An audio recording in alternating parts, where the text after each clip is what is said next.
কোনো ব্যক্তি যদি কোরআন শরীফের ছোট্ট একটা সূরাকে মহব্বত করতে পারে, তাহলে এই মহব্বতের কারণে ওই ব্যক্তি জান্নাতের মধ্যে প্রবেশ করবে। যেমন তিরমিজি শরীফের 290 নম্বর হাদিসের মধ্যে আসছেন, আনা আনাস রাদিয়াল্লাহু তাআলা আনহু قال ইন্না রাজুলান আতা রাসূলুল্লাহি সাল্লাল্লাহু আলাইহি ওয়াসাল্লাম।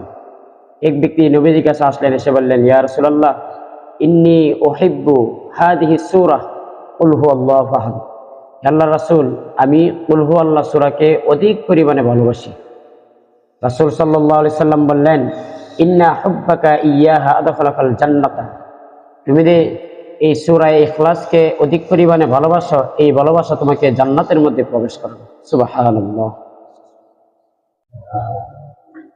কোনো ব্যক্তি যদি কোরআন শরীফের ছোট্ট একটা সূরাকে মহব্বত করতে পারে, তাহলে এই মহব্বতের কারণে ওই ব্যক্তি জান্নাতের মধ্যে প্রবেশ করবে।